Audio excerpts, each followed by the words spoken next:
हाय दोस्तों, मैं Sujeet Kumar advance Excel training centre से। इस ट्यूटोरियल में आपको मैं एम एस वर्ड के बारे में पढ़ाऊंगा कि एम एस वर्ड को किस तरीके से हम यूज करते हैं। देखिए, माइक्रोसॉफ्ट ऑफिस के कुछ एप्लीकेशंस है, जैसे कि माइक्रोसॉफ्ट ऑफिस में हमारे पास एक्सेल है, पावर पॉइंट है, एम एस एक्सेस डेटाबेस है, इन आपका एम एस वर्ड है, आउटलुक है। तो एम एस वर्ड इसमें जो यूज होता है वो letter drafting and letter handling के लिए, वर्ड को हैंडलिंग के लिए यूज होता है। जैसे जो आप काम आप नोट पैड पर करते हो, जैसे कुछ लेटर लिखना हुआ या कुछ पैराग्राफ लिखने हुए या बुक लिखना हुआ, उसके लिए हम एम एस वर्ड यूज करते हैं।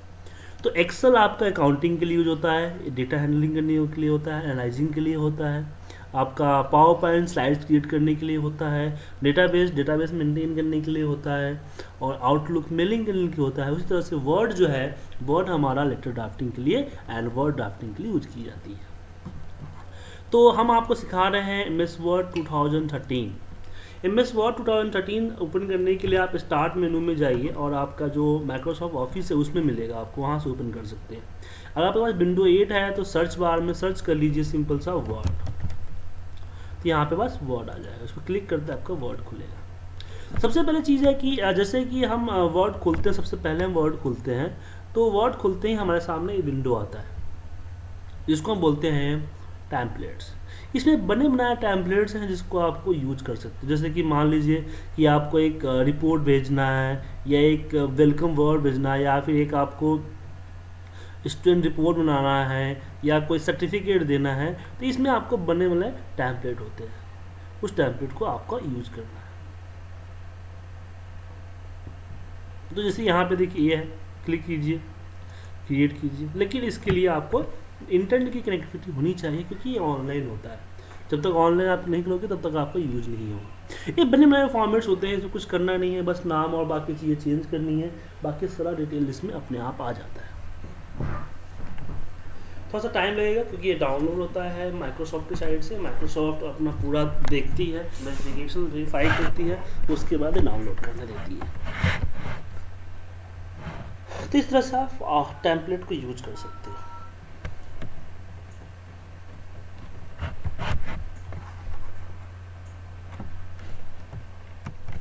डाउनलोड हो गया हमारा। अब इसमें अपने हिसाब से जो चेंज करना चाहते हो चेंज कर लो। जैसे कि आप नेम चेंज करना चाहते हो, नेम चेंज कर लो, या नेम है तो नेम की जगह पे जो डालना चाहते हो, जैसे मैंने यहाँ पे डाल दिया सृष्टि।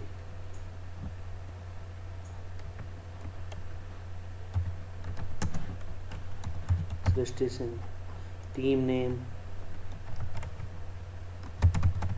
ट्रेनिंग, और यहाँ पे सीरीज। इस तरह से आप बना सकते हो, या फिर अपने लोगो वगैरह चेंज करना चाहते हो या फिर ऊपर लोगो डालना चाहते हो तो इसको डाल सकते हो। एक बने बने टेम्पलेट आपको मिल जाती है। इसी तरीके से आपको यहाँ पे न्यू के अंदर में आपके टेम्पलेट्स होते हो और टेम्पलेट्स यूज कर सकते हो। अगर आप टेम्पलेट यूज नहीं करना चाहते हो तो आपको खुद की रिपोर्ट्स बनानी पड़ती है। यहाँ पे खुद के बने बनाए रिपोर्ट्स को टेम्पलेट में बनाना है, तो जब फाइल को आप सेव करते हो तो सेव एज करते समय आप लोकेशन चूज करते हो, उसी समय आप यहाँ पे जिस लोकेशन में डालोगे उसमें यहाँ पे सेव एज टाइप होता है, तो वहाँ पे आप टेम्पलेट्स ले सकते हो। तो टेम्पलेट यूज़ करने से आपका बेनिफिट ये होगा कि आप इसको अच्छी तरीके से यूज कर सकते हो कि आपको इन फ्यूचर में कभी भी आपको एज ए टेम्पलेट यूज करना हो। जैसे एक फॉर्म है तो फॉर्म का बराबर आप फिल करते रहते हो, फिल करके आप वापस सेव एज कर फिर क्लीन करते हो। तो टेम्पलेट क्या होता है, हर बार आपको नया फॉर्म बना के देगा। हम इस पर आगे डिस्कस करेंगे। टेम्पलेट की बात करें कि अगर हम मान लो कि हम ब्लैंक न्यू, जब भी हम आता है टेम्पलेट में लेना हो, अपना नया लेना हो, तो उस समय हम ब्लैंक डॉक्यूमेंट सेलेक्ट करते हो तो हमारे पास बिल्कुल नया आ जाता है। ये हमारे पेजेज हैं। फिलहाल आपको जब भी आप लिखोगे आपके पास एक पेज आएगा, जैसे जैसे आप टाइप करते चले जाओगे वैसे वैसे नीचे नीचे आपको जो है पेजेज आपको आते जाएंगे। जैसे मैं टाइप किया, अब मुझे नेक्स्ट पेज, जैसे और भी डेटा आएगा, जैसे और डेटा आएगा ऑटोमेटिक यहाँ सेकेंड पेज आ जाएगा, अपने आप आ जाएगा। अब ये छोटा दिख रहा है क्योंकि मेरा जूमिंग साइज़ क्या है 70% पे। आप इसकी जूमिंग साइज बढ़ाना चाहते हो, यहाँ से जूमिंग साइज बढ़ा सकते हो। अब बात आती है इस फाइल को सेव करने की। अगर मुझे इस फाइल को सेव करना, मतलब कि मेरा डॉक्यूमेंट तैयार हो गया, इसको मुझे सेव करना है, तो अगर आपका फर्स्ट टाइम है तो आपको Ctrl+S कर दीजिए, या फिर इस पर क्लिक कर दीजिए, या फिर फाइल में जाके सेव कर दीजिए। सेव जैसे आप करेंगे तो आपके यहाँ पे से ये तो मेरा ये है विंडो ऑफिस 2013 है, इसमें स्काई ड्राइव। वन ड्राइव मतलब कि अगर माइक्रोसॉफ्ट का कोई दिया हुआ ड्राइव है उस पर आप इसका यूज़ कर सकते हो। नहीं माइक्रोसॉफ्ट का ड्राइव नहीं है, कंप्यूटर में जाना चाहते हैं या फिर कोई पहले से अलग पहले जैसे कि ड्रॉप बॉक्स वगैरह या फिर ऑफिस 365 शेयर पॉइंट वगैरह है उसको यहाँ यूज कर सकते हो। लेकिन मैं यहाँ पे माई कंप्यूटर में यूज करना चाहता हूँ। अब माई कंप्यूटर में यहाँ पे जो लिस्ट आते हैं जो रिसेंटली आपने देखा है जहाँ जहाँ यूज किया है वो आपके यहाँ पे आ जाएंगे। नहीं आप अगर अलग है आपका इसमें वो लिस्ट नहीं आ रहा है तो ब्राउज पे क्लिक कीजिए और अपने हिसाब से मनचाहा लोकेशन सेलेक्ट करके और मनचाहा नाम सेलेक्ट करके आप इसको सेव कर सकते हैं। सेव एज टाइप में देखते हैं तो यहाँ पे क्या है वर्ड डॉक्यूमेंट। वर्ड डॉक्यूमेंट में क्या हुआ कि ये आपको माइक्रोसॉफ्ट 2007 की फाइल पे सेव करेगा, जिसको आप माइक्रोसॉफ्ट 2003 की जो वर्जन है उस पर सेव नहीं करेगा। मतलब इसका जो फॉर्मेट होगा .docx होगा जो कि 2007, 10, 13 का फॉर्मेट है।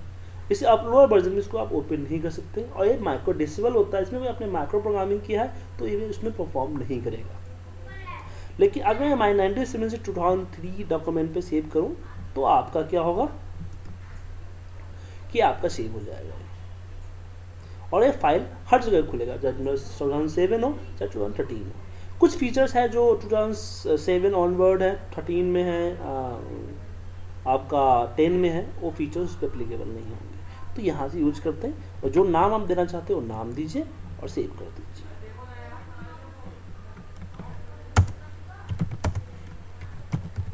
एंड सेव, आपका फाइल फर्स्ट डीओसी के नाम से सेव हो चुका है।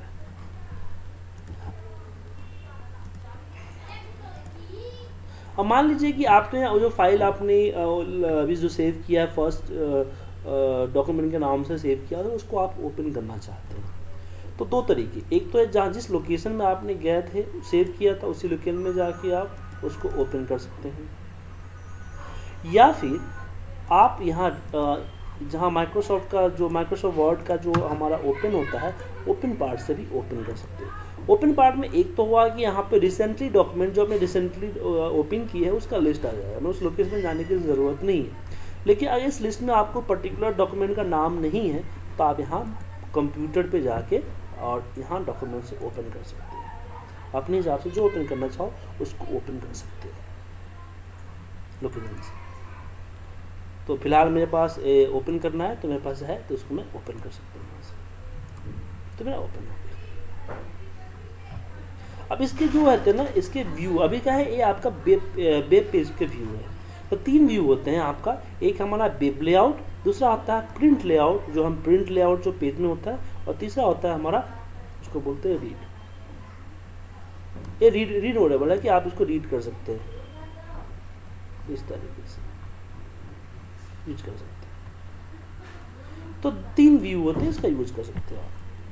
अब बात होती है कि अगर फाइल को मैंने अभी हमने क्या किया, नई फाइल को सेव किया, पुराने फाइल को ओपन किया। अगर मैं अपनी पुरानी फाइल है फर्स्ट डॉक्यूमेंट के नाम से मैं किसी और लोकेशन में या किसी और डिफरेंट नाम से सेव करना चाहते हैं तो उस केस में हम यूज़ करते हैं सेव एज। और फिर यहाँ पे हम जाते हैं जो डॉक्यूमेंट है वो डॉक्यूमेंट पार्ट में जाते हैं और जहाँ लोकेशन सेव करना चाहते हैं जैसे ब्राउज पे मैंने डॉक्यूमेंट में सेव करना है, कहीं और सेव करना है, किसी और नाम से किसी और लोकेशन से यहाँ पे डालेंगे, उसको सेव कर देंगे, तब ये दो फाइल हो जाएगी। आपको कॉपी पेस्ट करने की ज़रूरत नहीं, इसी को सेव एज कर सकते हैं।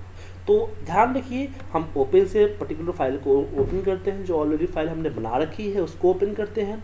सेव से किसी नए डॉक्यूमेंट को हम सेव करते हैं एक नाम देके, और आपका सेव एज से उसी पर एक पुरानी बनी हुई डॉक्यूमेंट को, पुरानी बनी हुई फाइल को हम किसी और नाम से सेव एज करते हैं, उसकी एक कॉपी बनाते हैं। इस सब केस में याद रखिएगा सेव का जो होता है कि आपने यहाँ पे कुछ भी अगर टाइप करते हो तो आपको सेव करना पड़ेगा, हर बार आपको सेव करना पड़ेगा। तो हर कुछ टाइप करने के बाद आपको सेव करना जरूरी है, सेव कीजिए। अगली क्लासेस में, अगली वीडियोज में हम इसके बाद और इसके आगे और नई चीज़ों पे हम डिस्कस करेंगे। अगर आपको वीडियो अच्छा लगा तो सब्सक्राइब कीजिए, शेयर कीजिए, या हमसे ऑनलाइन क्लासेस लेना चाहते हैं Excel, advance Excel and MIS के बारे में, मैक्रो के बारे में, या फिर और एडवांस एमएस ऑफिस के बारे में, तो आप मुझे कॉल कर सकते हैं। मेरा नंबर है 8802579388, या फिर आप विजिट करना चाहते हैं मेरी वेबसाइट तो www.iptindia.com पे विजिट कर सकते हैं।